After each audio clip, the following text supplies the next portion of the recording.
Estoy junto con un equipo de trabajo donde hay varias personas especializadas en el tema, en donde nuestro objetivo es ir mejorando constantemente en cuanto a relevamientos con drones y a la adquisición e incorporación de nuevos componentes, sensores y equipos. Ante todo, quiero agradecer a la AEDAC por la invitación a poder dar esta charla en las jornadas del Día del Agrimensor y vamos a comenzar entonces con la charla. Bien, la misma se titula Drones de ala fija y su aplicación en relevamientos de gran superficie. Y en un primer momento vamos a ver conceptos generales relacionados a los relevamientos con drones y fotogrametría. Y luego sí, ya veremos un ejemplo de aplicación, un ejemplo de un relevamiento realizado con estos equipos de ala fija y también su comparación con drones del tipo multirotor. Bueno, vamos a empezar entonces definiendo qué es un dron. Hoy en día ya son bastante comunes y seguramente la mayoría ya habrá sentido nombrarlos o sabrán de qué estamos hablando, pero un dron es básicamente un vehículo aéreo no tripulado, también denominado UAV por sus siglas en inglés.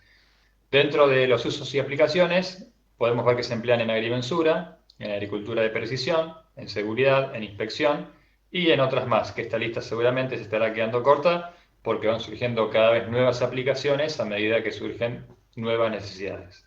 Pero nosotros nos vamos a enfocar en nuestra profesión, en lo que nos interesa, que es la agrimensura. Bueno, acá en la imagen podemos ver los primeros prototipos de drones que tuve ya por el 2015. Uno era un hexacóptero y el otro era el primer modelo de avión que tenía en ese momento.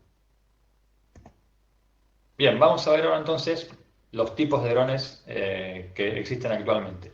Si bien hasta hace poco tiempo podíamos hablar de dos tipos de drones, bueno, hoy ya tenemos tres tipos de drones. Y vamos a comenzar por los multirotores, que son los más populares y los que por ahí se le viene a la mente a uno cuando dice la palabra dron, son generalmente estos equipos. Que si hablamos de sus características, bueno, primero podemos ver que en cuanto a su tamaño, son pequeños. Acá está al lado de un trípode de topografía, lo que les da bastante versatilidad en cuanto a su traslado. Es más, algunos hasta vienen con una mochila que uno los guarda ahí y los puede trasladar fácilmente de un lugar a otro. Y después también en el lugar de trabajo, en el campo, una vez que llego, vienen con un sistema bastante integrado para el usuario final, en donde uno ya en pocos minutos ya puede hacer la misión de vuelo o cargarla y ya realizar lo que es el relevamiento. Ahora, si hablamos de sus desventajas, podemos ver que la principal es su autonomía de vuelo, es decir, el tiempo de vuelo que tiene con una batería. Estos equipos tienen alrededor de entre 20 y 25 minutos de vuelo. Vamos a poner un promedio de 20 minutos, va a depender también a veces más, a veces menos, de acuerdo a las condiciones climáticas, al viento y demás. Y también otro tema es que tiene una velocidad de relevamiento que tampoco es muy elevada. Pueden andar entre 7 y 10 metros por segundo, que sería algo así como 30 kilómetros por hora aproximadamente.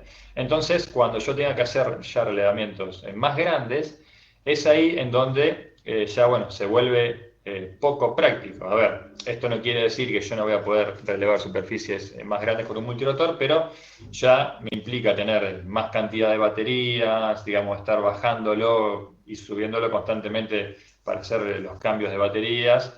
Entonces ya ahí es donde no es tan conveniente y donde entran en juego los drones de ala fija o aviones, como este que está acá en la imagen central, que este es un equipo de desarrollo propio, que sería un avance, un mejoramiento de ese primer prototipo que veíamos en la imagen anterior. Este es un avión bimotor y tiene varios enlaces de telemetría, de radio, de video.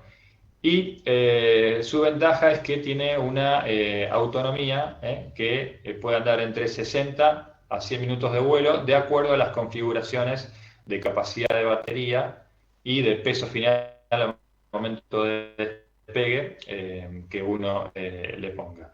También lo que tiene como ventaja al ser de desarrollo propio es que nosotros podemos ir adaptando o modificando para, por ejemplo, soportar distintos tipos de sensores o a medida que van saliendo nuevos componentes también se los podemos adaptar. Por ejemplo, este equipo ya tiene un GPS PPK, que lo vamos a ver más adelante, que también lo probamos, lo configuramos y lo pudimos montar en el equipo. Entonces hablábamos de que tiene una gran autonomía y también tienen una velocidad de vuelo bastante mayor a los multirotores. Los multirotores decíamos que volaban entre 7 a 10 metros por segundo, mientras que los drones de ala fija pueden volar entre 18 y 20 metros por segundo, como por ejemplo este, que sería algo así como 70 kilómetros por hora. Entonces, estamos diciendo que no solamente vuelan más tiempo, sino que también lo hacen más rápido. Entonces, eso obviamente significa una mayor cobertura en cuanto a área con respecto a los multirotores. Y el tercer tipo de drone serían los VTOL, que significa Vertical Takeoff and Landing, que estos son más recientes, podemos decir que hará 2 años aproximadamente que están, y su característica es que lo que hacen es juntar las dos cosas, las mejores cosas del multirotor y del ala fija, es decir, despega y aterriza verticalmente como un multirotor, pero hace todo lo que es el vuelo, la misión, en modo avión. Entonces, aquí podemos ver que hay distintas configuraciones de VTOL. Este en particular tiene los dos motores frontales, giran, pueden estar hacia arriba o hacia adelante. Entonces, cuando va a despegar, estos motores están hacia arriba y junto con el que tiene en la cola, despega de manera vertical en modo tricóptero. Una vez que ya va a hacer la misión, estos motores giran hacia adelante, pasa el modo avión y hace todo el reglamento en modo avión, y una vez que termina la misión, nuevamente estos motores que estaban hacia adelante giran hacia arriba y junto con el motor atrás vuelven a aterrizar en modo tricóptero. Y esto lo que le da es la ventaja de poder despegar y aterrizar en lugares más pequeños, más confinados, que eso por ahí es lo que tienen los drones de ala fija, que necesitan un espacio de al menos unos 20, 30 metros de una superficie bastante plana o uniforme para poder aterrizar. Bien, bueno, acá vamos a ver un pequeño video de lo que es un despegue y un aterrizaje. Ahí está el despegue del avión, toma el control del piloto automático que lo despega, hace toda la misión, y una vez que termina el plan de vuelo, vuelve y aterriza. Como pueden ver, bueno, el despegue se hace lanzando con la mano, y el aterrizaje, si bien tiene un protector en la parte de abajo, bueno, es con la panza, por lo tanto tiene que tener este espacio de 20-30 metros que yo les decía, de una superficie bastante uniforme para poder aterrizar. Después acá tenemos un video, bueno, esto es un prototipo que estamos haciendo con nuestro equipo de trabajo, es un prototipo de VTOL, pero este tiene 4 motores, no 3 como el que se veía en la foto anterior, y está en las etapas de las primeras pruebas, podemos decir. Todavía no está totalmente funcional, yo creo que unos meses más va a llevar porque hay que configurarle todos los parámetros del piloto automático, las transiciones, que las haga correctamente de modo cuadricóptero a modo avión. Pero bueno, está en fase de pruebas, en un tiempo más yo calculo que ya podrá estar operativo. Bueno, vamos a hablar ahora de algunos conceptos que tenemos que tener en cuenta. Nosotros cuando hagamos los relevamientos con los drones y luego todos los procesamientos a partir de las imágenes que hayamos obtenido con los drones, vamos a estar empleando la fotogrametría, que aquí me voy a permitir citar a quien fuera mi profesor de fotogrametría, allá por el 2006-2007, el profesor Antonio Celli, que él definía la fotogrametría como una técnica de relevamiento indirecto con la cual se pueden realizar mediciones, coordenadas tridimensionales X y Z y sus magnitudes derivables, como también producir una representación precisa de todos los objetos cuyas imágenes puedan aparecer registradas sobre soportes fotográficos.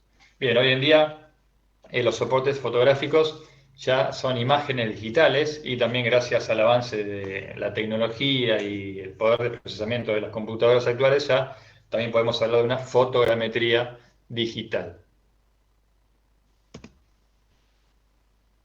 Bueno, vamos a ver ahora otro concepto importante, que es el de resolución, o GSD, resolución espacial, que se expresa en centímetros por píxel y depende básicamente de dos cuestiones: de la altura de vuelo y del tipo de cámara. ¿Y qué es la resolución? Bueno, la resolución es la distancia que me representa un píxel de la fotografía sobre el terreno. Acá supongamos que tenemos un dron con una determinada cámara y que esa cámara me produce una imagen de 9 píxeles, de 3×3. Entonces, volando a esta determinada altura, cada píxel de esa imagen me va a representar 3 centímetros. Entonces, su resolución es 3 centímetros por píxel. Ahora, si yo tengo el mismo dron con la misma cámara y lo único que hago es ir más alto, la imagen producida va a seguir siendo de 9 píxeles, porque la cámara es la misma, es decir, 3 por 3 píxeles, pero ya se puede ver como cada píxel me representa una distancia mayor a la anterior. Acá tengo 5 centímetros volando más alto, mientras que más bajo tenía 3 centímetros. Entonces, esa es una de las formas de variar el GSD, es decir, cambiando la altura. Y la otra forma, que no está graficada acá, es cambiando la cámara. Si yo tuviera el dron con la cámara a una misma altura, pero cambio la cámara, es decir, cambio la resolución en píxeles de la cámara o el tamaño del sensor de la cámara, también me va a cambiar el GSD. Entonces, esas son las dos formas de cambiar el GSD, con la altura de vuelo y con el tipo de cámara. Bueno, vamos a ver ahora una pregunta que es importante también y que es ¿qué error se puede esperar relevando con drones?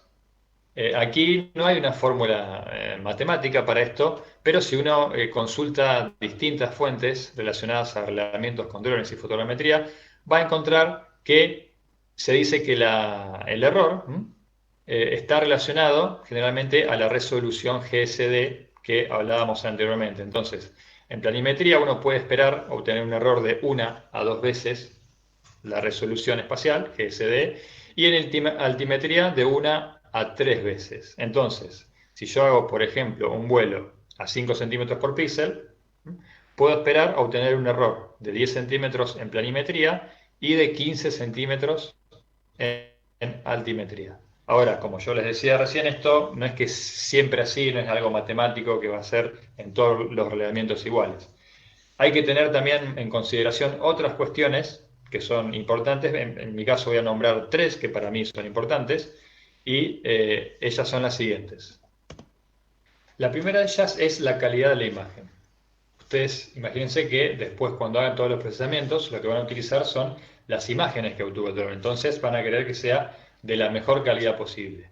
Y si les salen por algún motivo imágenes desenfocadas o borrosas, como el ejemplo de esta que tenemos aquí, que es una imagen desenfocada, bueno, tendrán que descartarla de ese set de fotos y no utilizarlas, porque eso puede generar algún problema después con los procesamientos. La calidad de imagen en las cámaras generalmente depende del tamaño del sensor de las cámaras.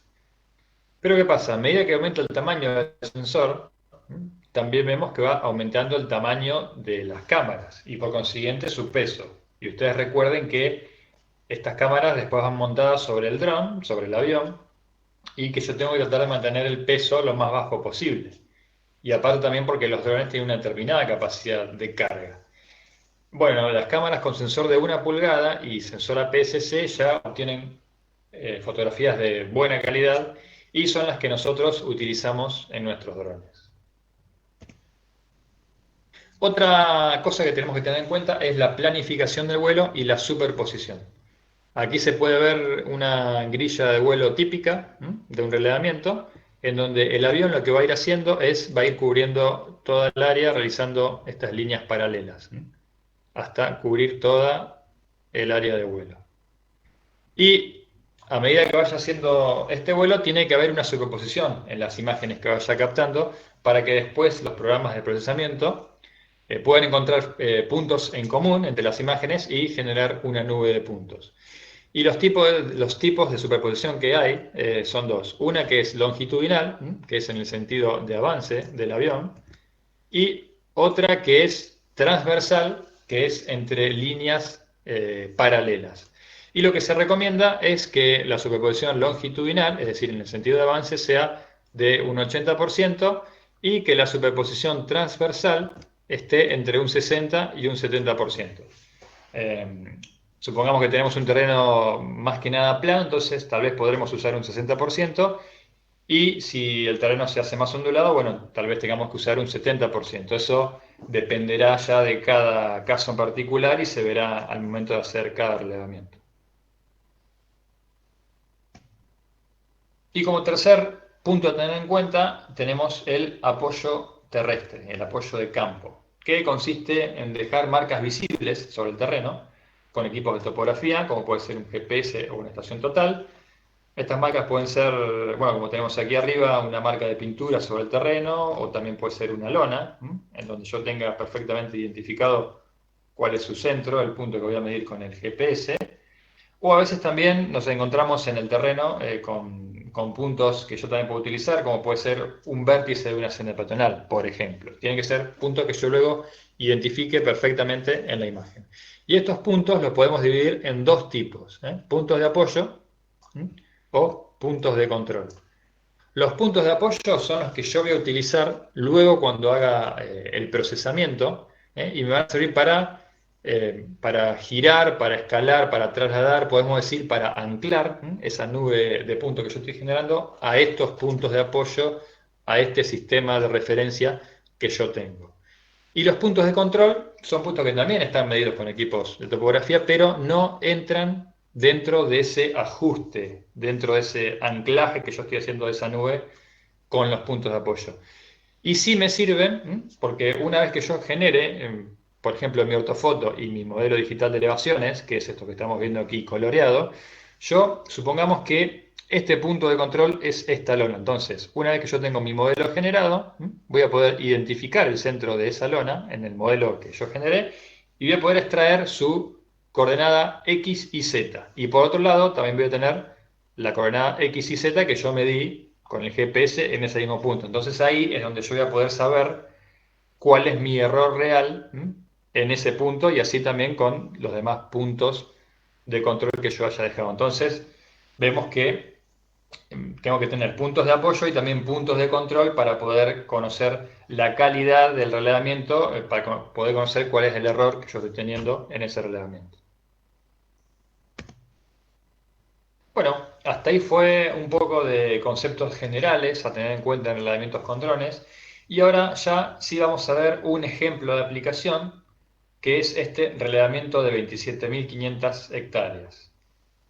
Que bueno, es un relevamiento que nos encargó una empresa consultora, HCA, que querían este relevamiento para hacer un estudio para un proyecto de obras de infraestructura. Y consistía en relevar tres sectores, los cuales eran de 10.300 hectáreas el primero y 8.600 hectáreas el segundo y el tercero. Acá podemos ver la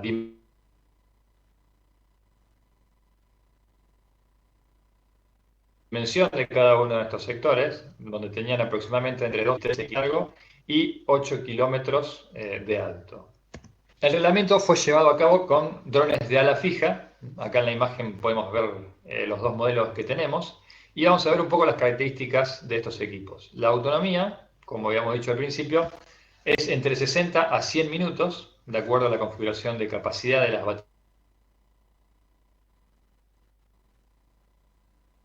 baterías y peso final al momento de equipos grandes. La navegación es a través de un piloto automático y un GPS. El piloto automático lo que hace es estabilizar la aeronave en vuelo y también recibe información de distintos sensores para llevar a cabo esta tarea. El GPS lo que permite es justamente hacer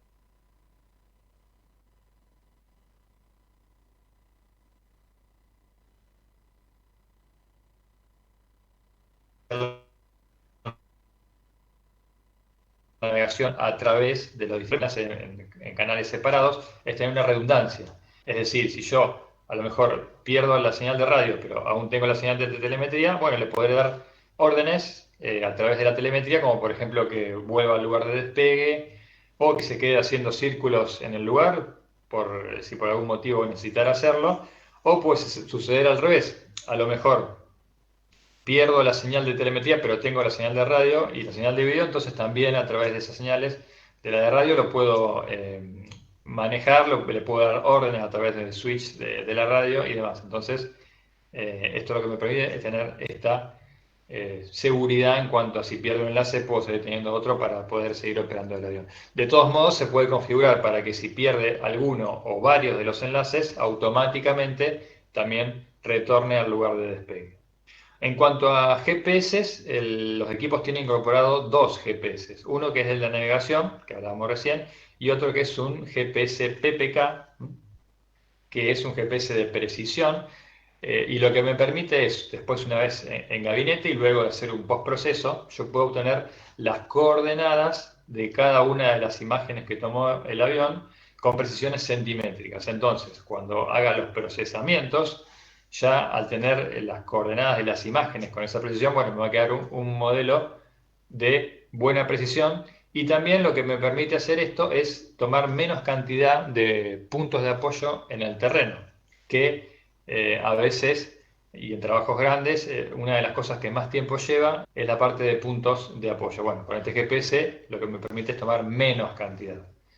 Después, en cuanto a sensor, para este trabajo se usó una cámara RGB de 20 megapíxeles. RGB es en el espectro visual. También tenemos cámaras de 24 megapíxeles, pero para este reglamento en particular se usó una de 20 megapíxeles, y el aterrizaje es manual. Es decir, como vimos al principio, el despegue y lo que es el vuelo es de manera automática, y una vez que termina la misión, se retoma el control manual del equipo y se lo aterriza de esa manera. Bueno, ahora vamos a ver a modo ejemplificativo un video que dura menos de 2 minutos, como para que puedan ver en operación y cómo fue la sistemática de este relevamiento.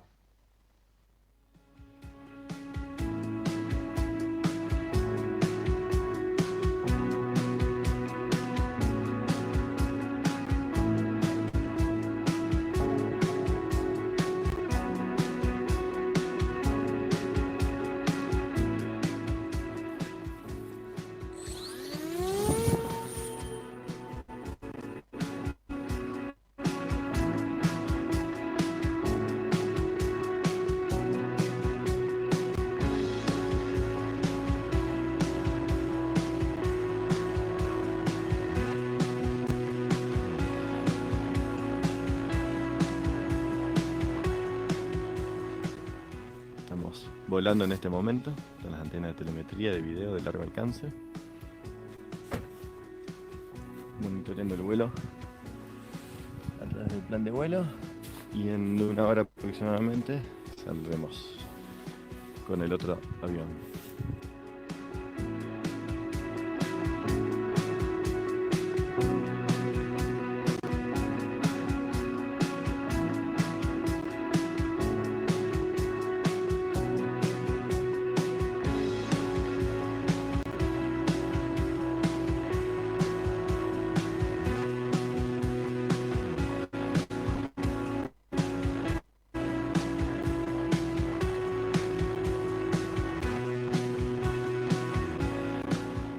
Bueno, luego de haber visto este video, vamos a pasar a algunos datos más crudos de lo que fue el relevamiento aéreo, concretamente. Y vamos a empezar por el sector 1, que habíamos visto que era de 10.300 hectáreas. Bueno, acá podemos ver lo que fue el plan de vuelo para cubrir ese sector. La resolución que nos pidieron fue 16 centímetros por píxel. La velocidad de vuelo de los drones fue de 20 metros por segundo. La altura de vuelo fue de 690 metros para cumplir con esta resolución. Se obtuvieron 3.300 imágenes de todo el vuelo. El tiempo calculado de vuelo fue de 7 horas 20 minutos. Y esto demandó 7 vuelos reales que realizaron los aviones y 2 días netos de relevamiento en campo. Aquí a la derecha podemos ver uno de los puntos de apoyo terrestre, uno de los PAF, en donde acá en la primera imagen podemos ver cómo se ve desde la fotografía que captó el dron, y aquí abajo podemos ver el mismo PAF, pero visto desde el suelo. Y esto justamente está para que ustedes vean el tamaño que tiene este PAF en comparación con la camioneta, para que se pueda apreciar. Y acá hay que tener en cuenta también que el tamaño de los puntos de apoyo va a guardar siempre una relación con la resolución a la que yo haga el relevamiento. En este caso, como era 16 centímetros el píxel, fíjense que tiene un tamaño bastante considerable. Debe tener 1,5 y pico por 1 metro y pico aproximadamente. Porque imagínense que si se hace si este PAF fuera, por ejemplo, de 30 centímetros por 30 centímetros y la resolución es de 16, sería 2 píxeles y prácticamente no podría identificar o reconocer ese punto de apoyo en la fotografía. Entonces, por eso es que siempre guarda una relación el tamaño de los PAF con la resolución a la que se haga el relevamiento. Bueno, acá estamos viendo los sectores 2 y 3, que eran cada uno de 8.600 hectáreas, y también podemos ver lo que fue la planificación del vuelo para cada uno de estos dos sectores. La resolución fue la misma, 16 centímetros por píxel.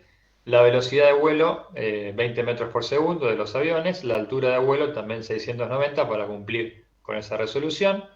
Las imágenes fueron un poco menos que en la anterior porque la superficie era un poco menor. Acá fueron 2.800 imágenes. El tiempo de vuelo calculado fue 6 horas 20 y se necesitaron 6 vuelos de avión por cada sector para cumplir, bueno, para cubrir esa superficie. Y fueron también 2 días de relevamiento neto en cada uno de estos dos sectores. Bueno, hay que tener en cuenta también que a la resolución que se hizo el relevamiento se pudo llegar a completar en estos días. Obviamente, si yo tuviera una resolución de, por ejemplo, 5 centímetros o 10 centímetros de píxel, obviamente habría que haber volado más bajo y me hubiera llevado algunos días más, algunas horas más de vuelo, pero esto fue con 16 centímetros por píxel. Bueno, lo que vemos acá son los entregables que nos pidió la empresa como resultado de estos relevamientos, que fue una ortofotografía, en donde es una fotografía a la que se le han corregido los errores de perspectiva y se la puede tratar como si fuera un plano. Bueno, acá podemos ver la de uno de los sectores. Y también el modelo digital de elevaciones, que es un modelo que está compuesto por píxeles, en donde cada píxel tiene información de elevación. Y acá, bueno, es un conjunto de miles o de millones de píxeles que está coloreado este modelo, un coloreado artificial, que va desde el azul hasta el rojo, donde lo azul es lo más bajo y lo rojo es lo más alto. Entonces visualmente podemos ver cómo es la elevación de todo este sector. Y acá tenemos un cuadro con los errores cuadráticos medios de los puntos de apoyo. Acá se tomaron entre 50 y 60 puntos aproximadamente en cada uno de los sectores. Y acá podemos ver el resultado de los errores de los puntos estos. En donde en el sector 1 fue 14 centímetros el error en planimetría y 24 en altimetría. En el sector 2 fue de 24 centímetros en planimetría y 25 en altimetría. En el sector 3 fue de 17 centímetros en planimetría y 41 centímetros en altimetría. Entonces, si nos fijamos con eso que hablamos antes de que el error podía estar en altimetría, por ejemplo, entre 1 y 3 veces el GSD, si acá el relevamiento fue a 16 centímetros por píxel, vemos que el resultado fue menor a 3 veces 16 centímetros, que sería 48 centímetros. Es más, en el sector 1 y en el sector 2 fue menor que 2 veces el GSD. En el sector 3 sí estuvo un poco más cerca, y bueno, y en planimetría fue menor. Entonces, podemos ver que aquí se cumplió eso que hablábamos antes en cuanto al error esperado para el relevamiento con drones. Y bueno, para terminar, quería mostrar esta tabla comparativa, en donde la idea es poder visualizar y comparar el relevamiento que hicimos nosotros con el avión y cómo hubiera sido si lo hubiéramos hecho con un cuadricóptero. Está comparado en cuanto a horas y cantidad de vuelos. Para hacer esta tabla se tuvo en cuenta que un cuadricóptero tiene una autonomía de vuelo promedio de 18 minutos, porque bueno, acuérdense que esto era 690 metros de altura, entonces bueno, el cuadricóptero tendría que subir hasta esa altura, después tendría que bajar hasta el terreno, entonces por eso es que consideramos 18 minutos. Y podemos ver para el sector 1, que demandó 7 horas 20 de vuelos y 7 vuelos. Si lo hubiéramos hecho con un cuadricóptero, hubiera demandado 21 horas de vuelo y 70 vuelos. Bueno, acá también está considerada la velocidad del cuadricóptero como que si fuera de 7 metros por segundo. Recordemos que el ala fija vuela a 20 metros por segundo. Y luego en el sector 2 y en el sector 3, que eran iguales en cuanto a superficie, cada uno demandó 6 horas 20 de vuelo y 6 vuelos de avión, mientras que si lo hubiéramos hecho con un cuadricóptero, hubiera demandado prácticamente 18 horas de vuelo y 60 vuelos para cada uno de los sectores. Entonces, si sumamos los tres sectores como total, podemos ver que con el ala fija, este reglamento de las 27.500 hectáreas nos demandó 20 horas netas de vuelo de avión, que significaron 19 vuelos, y si lo hubiéramos hecho con cuadricóptero, hubiera sido 57 horas prácticamente de reglamento y 190 vuelos. Entonces, esto también es un poco lo que hablábamos al principio. A ver, yo estoy imposibilitado de hacerlo con un cuadricóptero y no, pero el tiempo que hubiera demandado y la logística que hubiera demandado hubiera hecho bastante complejo poder llevarlo a cabo, y porque no estamos hablando solamente de una cantidad de vuelos y una cantidad de horas. Lo que tenemos que ver es lo siguiente. Vamos a volver al cuadro anterior, por ejemplo aquí. Para hacer este sector, que fue el sector 1, nosotros acá tuvimos que utilizar dos locaciones. Una que estaba por aquí, la otra que estaba por aquí, y de estas dos locaciones pudimos cubrir la totalidad del área. Ahora, si yo hubiera utilizado un cuadricóptero, como el cuadricóptero tiene poca autonomía, yo no lo puedo enviar tal vez a 2 o 3 kilómetros de distancia, si bien el enlace me lo puede permitir, porque puede que llegue a esa distancia, pero no le alcanzaría la batería para ir hasta el extremo, por ejemplo, hacer 10-15 minutos de vuelo y volver. Entonces, con el cuadricóptero lo que tendría que haber ido haciendo es, a lo mejor, pararme por aquí para cubrir este sector, luego desplazarme y pararme por aquí para cubrir este otro sector, luego desplazarme hasta por aquí para cubrir este otro sector, bueno, luego desplazarme por aquí y así sucesivamente me tendría que haber ido desplazando para que donde tenga que hacer el vuelo esté aproximadamente en la zona desde donde estoy operando en el terreno. Entonces eso hubiera demandado tener que haberse movido mucho y prácticamente haber recorrido todo el terreno, mientras que con el avión solamente utilizamos dos puntos y es más, en uno de los lugares en este utilizamos un solo lugar que nos sirvió para cubrir toda el área. Entonces, eh, ahí es donde se ve, y a eso es donde yo quería llegar, al punto de la ventaja y la practicidad y el ahorro en cuanto a tiempo y recursos que tiene hacer estos relevamientos de esta superficie con ala fija en vez de hacerlo con un cuadricóptero. Bueno, hasta aquí la charla, espero que les haya servido y nuevamente quiero aprovechar para agradecer a EDAC por la invitación a participar de estas jornadas por el Día del Agrimensor. Aquí, bueno, dejo mis datos en mi correo y la página web por si alguien quiere contactarse. Igual de todos modos, ahora voy a estar disponible por si alguien quiere hacer alguna pregunta o alguna consulta. Así que bueno, eso fue todo. Muchas gracias.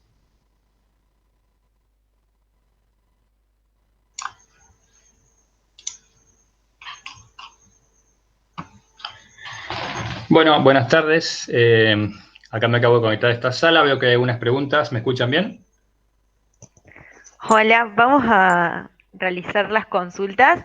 No sé si las puede ver o se las voy leyendo en el chat. Estoy leyendo acá en el chat. La primera es de Alejandro Fraisinet, que dice: ¿qué valores estimados tienen este tipo de dron de ala fija y cómo es la formación de presupuesto por hectárea, por horas de vuelo, etcétera? Bueno, estos equipos, en cuanto al valor, nosotros, bueno, primero que no vendemos estos equipos, pero tengo entendido que el valor puede andar alrededor de los más de 10.000 o 15.000 dólares, creo, de ahí hacia arriba, los que son drones comerciales. Obviamente va a depender de las características que tenga, el precio que puedan tener. Algunos vienen con GPS PPK, con distintos tipos de cámara, otros no, y demás. Después, ¿cómo es la formación del presupuesto por hectárea, por horas de vuelo, etcétera? Bueno, acá en realidad, para presupuestar cada reglamento, no es que tenemos un precio por hectárea. sino que se evalúa la totalidad del relevamiento, porque, por ejemplo, si lo hiciéramos por hectárea, primero que no es algo lineal. Por ejemplo, si yo hago un presupuesto para 200 hectáreas y después hago un presupuesto para 10.000 hectáreas, si lo hago lineal, digamos, se me iría demasiado el precio. Entonces, se trata evaluándolo por el trabajo en general. Y por otro lado, también depende de las características del terreno. No es lo mismo relevar una superficie prácticamente plana, donde también es fácil poner los puntos de apoyo, o más fácil, que si tuviera una superficie por ahí más ondulada, donde no se puede tener acceso a distintos sectores. Entonces, ahí hay que tener en cuenta el tiempo extra que puede llevar. Por eso es que se hace se observa en general lo que es todo el reglamento para poder presupuestarlo. Las presentaciones las dispondrán para bajarlas luego. Bueno, acá tengo entendido que después la EDAC, luego de todas las presentaciones, se va a encargar de este tema. Bueno, Mission Planner, acá dicen, bueno, el Mission Planner es uno de los programas de planificación de vuelo con el cual se puede justamente planificar y calcular cuánto tiempo va a llevar, se puede calcular la superposición que va a tener el relevamiento, la velocidad de vuelo y demás. Bien, después tengo una que dice, al tener varios días de relevamiento, se hizo una planificación respecto a qué hora del día realizar los vuelos. Pregunto por el tema de sombras y luz solar. Sí, se hizo una planificación, nos llevó, por eso es que llevaron, si bien eran 6 vuelos, pero se llevaron a cabo en 2 días para, bueno, tratar de aprovechar los mejores momentos en cuanto a temas de sombras y luz solar. Si bien acá era prácticamente unos sectores básicamente planos, o no sé si planos, pero con una pendiente suave, entonces no había muchas sombras en ese sentido y no tuvimos problemas en ese sentido. ¿Qué tipo de cámaras utilizaron? Utilizamos cámaras RGB de 20 megapíxeles. Y bueno, está relacionada con la pregunta que sigue, que dice, ¿el GPS instalado en el dron tiene que coincidir con la cámara? Sí, justamente lo que hace el GPS PPK instalado es captar cada vez que la cámara toma una imagen, capta esa posición. Por eso es que el GPS PPK está conectado eléctricamente a la cámara para captar la señal en cuanto la cámara toma la imagen, guardar esa coordenada. Que después, en postproceso, se obtienen las coordenadas corregidas de esas fotos. Que, bueno, también está relacionada con la pregunta que sigue, que dice que no están disponibles estos drones con GPS RTK para evitar los PAF. En realidad, hay 2 tipos de GPS que se pueden montar en los drones. Algunos son PPK, como el que decidimos montar nosotros, que se obtienen las coordenadas en postproceso, y también hay drones con GPS RTK, que son, bueno, en tiempo real y se obtienen en el momento las coordenadas de la imagen. Bueno, en nuestro caso decidimos usar PPK porque es más sencillo en cuanto a la instalación y requiere menos componentes del sistema. Y como nosotros lo que vamos a necesitar son las coordenadas de las imágenes, es lo mismo obtenerla apenas bajo el avión o luego en un postproceso, porque en definitiva las vamos a necesitar al momento de hacer los procesamientos. Y para evitar los PAF, en realidad, nuestro criterio es que, por más que tengamos GPS, PPK en el avión, igual ponemos puntos de apoyo, porque si no, no tendríamos ningún tipo de control respecto al relevamiento. Sí, lo que se puede hacer es disminuir la cantidad de puntos de apoyo, por lo tanto, también disminuye todo lo que es la parte de apoyo de topografía en campo. En este relevamiento particular se midieron entre 50 y 60 puntos de apoyo, por más que teníamos GPS PPK en los aviones. Bien, ¿la cámara es una Sony Alpha o tiene que ser una que detecte Agisoft o Pix4D? En realidad es una cámara que nosotros estamos utilizando ya que la hemos probado y también es compatible con el GPS PPK, porque no cualquier cámara es compatible con el GPS PPK. Tiene que tener una salida que pueda ser detectada por el GPS y guardar la coordenada en ese momento. Bien, a ver si hay alguna otra pregunta. ¿Qué software utilizan para el trabajo o trabajan por lotes y después los unen? Bueno, en cuanto al software, usamos uno de los tantos disponibles, ahí nombraban varios, Agisoft, Photoscan, hay otros más también. Nosotros usamos el que más resultados nos dio hasta ahora, pero son válidos cualquiera de esas opciones.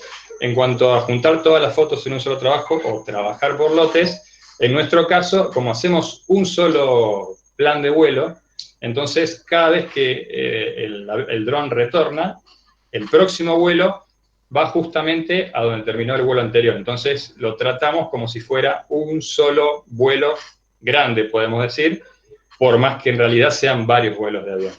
Por ahí con otro tipo de drones, creo que eso es un poco más complejo, el tema de que tenga que volver al mismo lugar donde terminó y demás, pero en nuestro caso lo podemos hacer de esa manera. Después pregunta por qué no utilizan RTK o PPK. Bueno, esto lo hablaba un poco en la pregunta anterior. Nosotros usamos PPK, es una de las dos alternativas. También se podría utilizar el RTK. En nuestro caso nos pareció más conveniente el PPK porque tiene menos componentes. En el RTK también yo tengo que tener un enlace de radio, como los GPS, digamos, de topografía RTK, que ese enlace de radio es el que me transmite las coordenadas desde la base al dron. Entonces le estoy sumando un componente más al sistema. Y como en definitiva yo lo que voy a necesitar son las coordenadas corregidas de las imágenes, para nosotros es lo mismo hacerlo en RTK en el momento o luego una vez en gabinete hacer el postprocesamiento de esas coordenadas. ¿El viento afecta la precisión del trabajo con el dron? En realidad no afecta directamente la precisión. La precisión más que nada va a estar dada por, primero, la resolución del relevamiento y después por las otras tres cuestiones que yo nombraba en la charla, como por ejemplo la calidad de la imagen, los puntos de apoyo y una buena planificación y superposición. Estos equipos pueden soportar vientos de hasta 14, 15 metros por segundo, que debe ser algo así como 50 y pico kilómetros por hora. Lo que sí hay que tener en cuenta es que si hay un viento, por ejemplo, de costado, el avión no va a ir exactamente en línea, va a ir con una deriva, se llama, que es como girado hacia uno de sus costados. Eso lo que hace es que se me reduzca la superposición transversal teórica que yo quería. Entonces, si yo voy a trabajar en esas condiciones, tendré que tener en cuenta de aumentar la superposición transversal. Entonces, en vez de tal vez darle 60 o 65, le daré 70 o 75 si voy a volar con algo de viento para poder cumplir con esa cuestión. ¿Para qué escala se realizaron los trabajos? Preguntan también, ¿puedo acceder a esta presentación? Bien, bueno, en cuanto a la presentación, como decía, luego la AEDAC se va a encargar de este tema. Y en cuanto a la escala, a nosotros, no sé después los resultados, a qué escala trabajaron o precisamente qué hicieron. Nosotros nos pidieron un relevamiento a 16 centímetros el píxel, porque con los resultados que obteníamos de ese relevamiento, para la consultora les alcanzaba para esta primera etapa de estudio, una etapa preliminar, digamos, de estudio de toda esa área. Después, supongo que se habrán hecho trabajos más puntuales o con más precisión en determinados sectores que los hubieran necesitado. Bien, ¿qué escala se utilizó? Bueno, eso lo acabo de responder recién, de que la resolución fue 16 centímetros del píxel, que fue lo que nos solicitaron a nosotros. No se dijo el objetivo del trabajo, pero en el tercer sector, 41 centímetros en Z, nos deja fuera algunos objetivos de su uso. Bueno, justamente, como también decía antes, ya nos pidieron el relevamiento a 16 centímetros por píxel, sabiendo que el error podía estar hasta 48 centímetros, 50 más o menos en altimetría. Como era una etapa preliminar y un relevamiento de estas dimensiones, a la consultora les servía, digamos, este tipo de relevamiento y por eso es también que se pudo realizar en la cantidad de días que se hizo. Si se hubiera necesitado una precisión mayor, bueno, habría que haber volado más bajo y obviamente hubiera demandado más cantidad de días. Bien, a ver.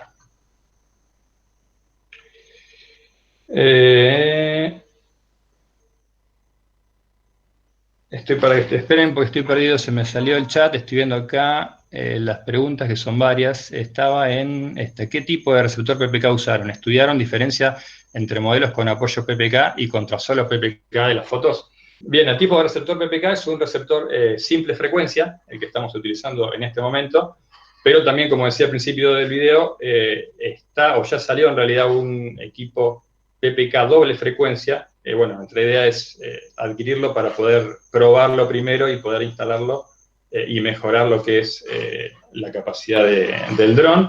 Y en cuanto se estudiaron diferencia entre modelos con apoyo y PPK contra solo PPK de las fotos, sí, en realidad antes de poner, digamos, en funcionamiento lo que es el sistema PPK en el avión y poder ofrecerlo, lo que hicimos fue hacer todas pruebas internas con los equipos. Es decir, hicimos relevamientos con PPK y dejamos puntos de apoyo como si no tuviéramos un GPS PPK.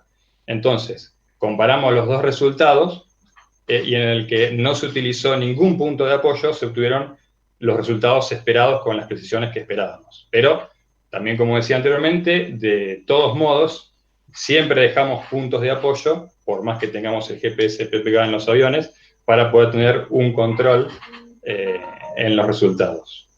¿Se empleó un algoritmo para el resultado de vegetación? Sí, bueno, acá tenemos una ingeniera forestal que es especialista en GIS, y bueno, ella usa, no sé en este momento cuál es el programa exacto, pero sí se usa algoritmos para, no sé si diría filtrado de vegetación, no sé si diría filtrado de vegetación, sino para la clasificación de puntos. O sea, cuando uno tiene la nube de puntos, lo que se hace con ese algoritmo es, bueno, clasificar los puntos en los que son terrenos y en los que no son terreno, y de esa manera se podría obtener, por ejemplo, un modelo digital del terreno.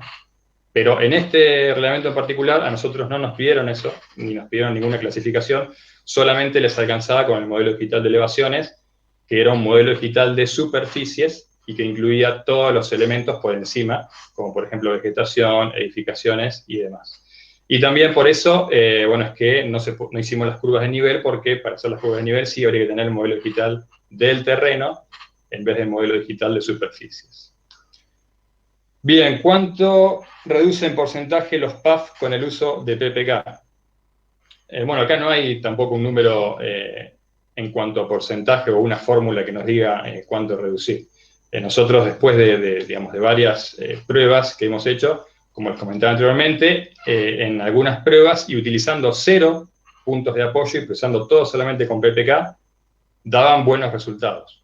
Ahora, ¿eso quiere decir que no voy a usar ningún punto de apoyo? Y para nosotros no, por eso es que en estos reglamentos igualmente utilizamos entre 50 y 60 puntos de apoyo para cada uno de los sectores. Bien, en uno de los primeros ejemplos que mostraste pusiste PAF sobre los acopios también. Entiendo que la misión era calcular el volumen de estos. ¿Es importante que los PAF no estén todos colocados sobre el mismo plano entonces? Sí, bueno, buena visualización de lo que hicimos justamente era para calcular el volumen de esos acopios. Y en realidad, más que ponerlos todos sobre el mismo plano, justamente lo importante es ponerlo en distintos planos, para que ese modelo, cuando yo hablaba de los puntos de apoyo, para que ese anclaje, digamos, esté tanto en las partes altas como en las partes bajas de todos esos acopios. Es decir, dejamos algunos en la parte de lo que era la base de los acopios y algunos en la parte de arriba. Y también los dividimos en dos tipos, puntos de apoyo y puntos de control. Bien, ¿hasta qué superficie aproximadamente es útil trabajar con un multicóptero? Bueno, aquí también va a depender de lo que cada uno necesite hacer y disponga. Es decir, si yo tengo un multicóptero y piden un reglamento de 1000 hectáreas, bueno, es lo que uno tiene a mano, entonces tendrá que planificarlo y calcular los gastos, los días que tenga que estar en campo, hotel y demás, para que sea realizable con un multicóptero. Es decir, no hay un límite en cuanto a hectáreas, pero ya va a depender de cada uno cómo lo encara y qué cantidad de días le va a llevar. ¿Qué Disculpe, tiempo? agrimensor. Sí, sí. Vamos leyendo las últimas preguntas por su Bien. tiempo, digo. Bien, bien. Bueno, sí. Las que queden pueden enviarlas por mail o alguna red social de AEDAC y se las vamos respondiendo, cualquier cosa. Bien. Bueno, Muchas perfecto. gracias. Gracias a ustedes. Hasta luego.